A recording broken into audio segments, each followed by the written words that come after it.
Yenə deyirəm, apteklərdə satılan bunu belə konkret deyirəm, heç bir çəkinmədən deyirəm.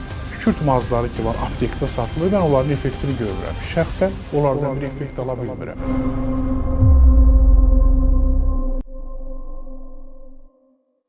Deməli, pasiyentlər nə deyir, doktor? Sizin çıxışlara baxdım, ya başqa bir yerdən məsləhət aldım, bu istifadə elədim bu mazı, amma heç bir şey sağalmadı. Bəli, sağalmır, mən də görürəm. Yenə deyirəm, apteklərdə satılan bunu belə konkret deyirəm, heç bir çəkinmədən deyirəm. Kükürt mazları ki var, aptekdə satılır, mən onların effektini görürəm. Şəxsən onlardan bir effekt ala bilmirəm. O dediyimiz o 3 gündə heç bir effekt olmur. İndi sual olar ki, doktor, bəs neyləyək?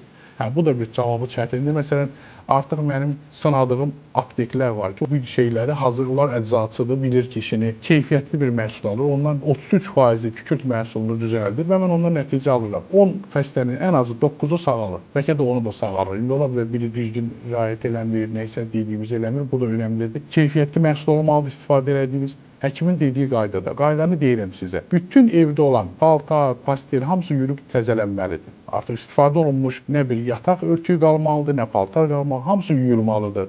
Qaynatmağa gərək yoxdur. Belə paltar yuyan maşını yursaz, ütülənə bilən paltarları içəridən isti ütünə ütüləsəz yetərlidir.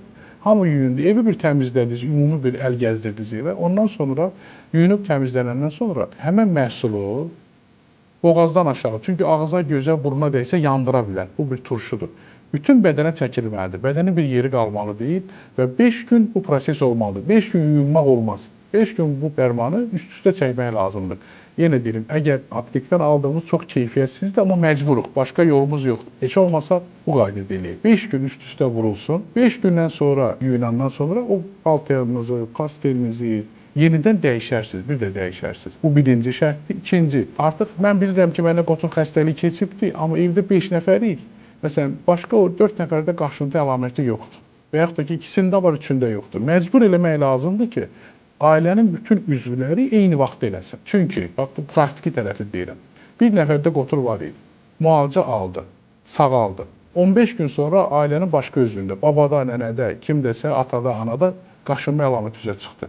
O da müalicə aldı, amma o səni təzədən yoluxdurdu. Və sən müalicəyə getməlisən, qayıdırıq əvvəlki söhbətə. Dərmanlar keyfiyyətsizdir, amma kimyəvi bir maddədir. Sən 5 gün vurmuşdun, üstdən 10 gün keçmiş, bir dənə də 5 gün vuranda nə olur? Artıq dəridə ekzema başlayır, dəridə qıcıqlanma başlayır. Qotur qalır bir tərəfə, artıq dərinin başqa problemi ilə uğraşırıq. İkisi də, qotur da, ekzema da, dermatitlər də hamısı qaşınma ilə davam edir.